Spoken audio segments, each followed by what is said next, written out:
You see an old classmate get their dream job, people you grew up with traveling the world to places that you've only dreamed of, coworkers getting promoted, you see your best friend meeting the love of her life, and maybe the friends that you once knew are all settling down and are even starting their own family already. Everyone seems to be winning in life while you're still trying to figure some things out, leaving you feeling stuck and like you can't seem to catch up. And I get it, you're not alone. Welcome back to the It Girl Playbook. Today's episode is for those who feel behind in life. People say that comparison is the thief of joy, and there is definitely truth to that. And in a day and age where you can see everyone's life all at once with these success stories and happy moments on the news, and even when you're scrolling social media, it makes it even easier to look at other people's life and compare it to your own. And you've probably heard people tell you to not do that, to not compare yourself to others. I'm sure I've brought it up a number of times on this channel, and possibly you keep trying to remind yourself of this as well, but you still do it. Why is that? Well, to be fair, humans are naturally wired to compare. It's in our human nature. From the earliest of times, we've looked at other tribes or groups to see what they are doing better, to learn and to adapt. We've compared resources, success with different tribes to know who we can learn from or who we can and cannot afford to mess with. Comparison is rooted in our survival and is what allowed us to progress so much over the times. We are intelligent beings that are able to analyze what is around us and learn from it. And so, no, there is nothing wrong with you comparing yourself to others. It makes you human. But when it does become a problem is when you let that comparison define your worth. There's a big difference between looking at someone else's win and thinking to yourself, wow, if they can do it, I can too. I want to do more and be better because now I know it's possible. Versus, wow, they are winning in life. I'm trying my hardest and I don't have half of what they have. Either they're doing something shady or I suck. And you can see how comparison can be motivating, inspiring, and even productive. But when it doesn't, it leads to resentment. The goal isn't to never compare, it's to recognize the feeling when it starts to creep in and allow it to direct you. Use it as data, as a mirror, and let it reflect your desires, not your doubts. I want you to think of yourself as an alchemist, someone who turns ordinary metal into valuable gold. Oh my God!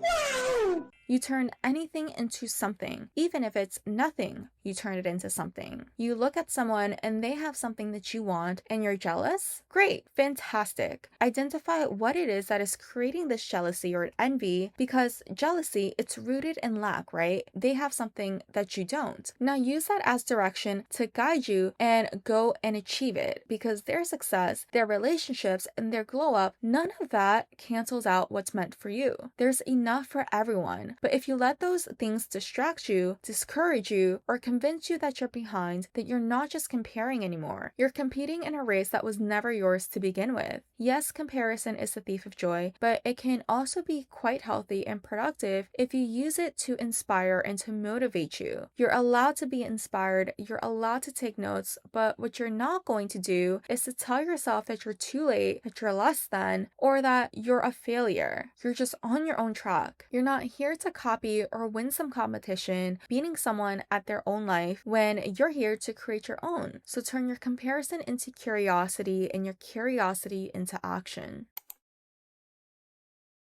And I also get how easy it is to feel behind when your timeline, it doesn't look like everyone else's. It's easy to then start thinking you're missing something, and then that spirals into self-blame and shame for not having it, because let's be real here. If you're feeling behind, it's likely because you have such high expectations for yourself, which is why you need to achieve so much and dream so big, which is great. I love that for you, and I love that you have high standards for yourself, but you're not giving yourself any room to explore, to be curious, and to make sure if what it is that you're working towards is the life that you want or the life someone else wanted, but you simply just wanted to win. Win in what? Living a better life that someone else wanted? or a version of life someone told you was impressive? What about the life that you want? Everyone's timeline is different, everyone's goal in life is different, and version of this quote unquote success is different. And so as a result, their life path is completely different. You're not being fair to yourself if you prioritize family, but you're comparing yourself to the boss babe who prioritizes career or vice versa. It's like that saying that goes, a fish will never define its worth by his ability to climb a tree because that just isn't productive. And so I really want you to sit with this. Maybe you're not behind, you're just not on their path.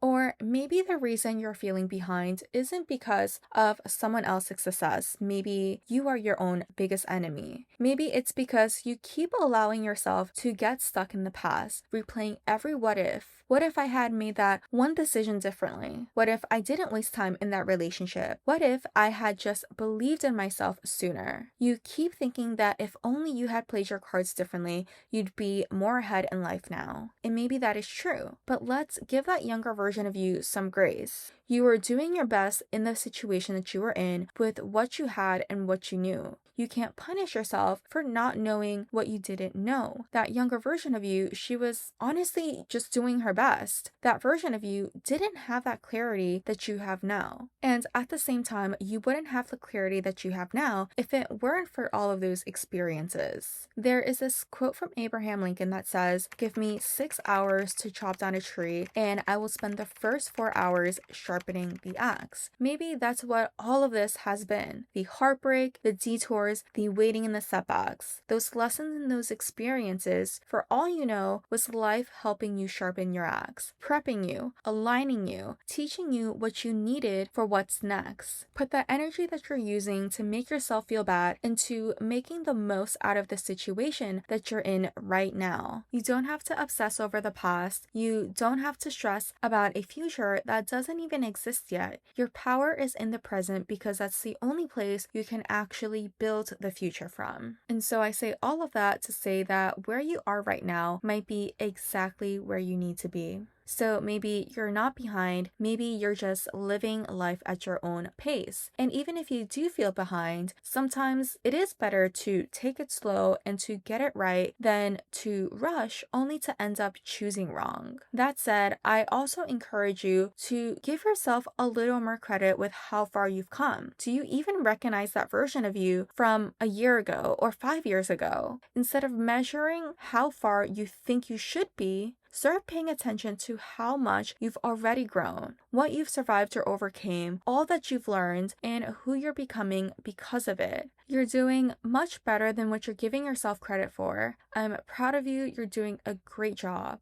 That's it for today. Thank you for tuning in. I hope to see you in the next one. And in the meantime, as always, stay hot. Bye.